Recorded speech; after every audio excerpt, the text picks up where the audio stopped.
What's a personal injury case? It could be a construction accident or a car or truck accident. It could be a slip and fall, premises accident, a ceiling collapse. There are thousands of different examples of how a personal injury case can evolve.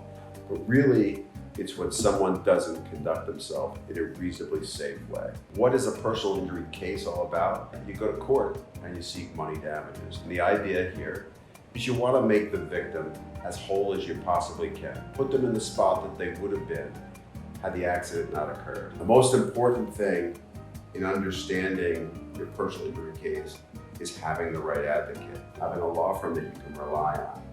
A law firm with a track record that makes you feel comfortable, but also, frankly, scares the other side a little bit. That's the kind of law firm that makes the defense attorney and the insurance company shudder. And that's the kind of lawyer you want by your side.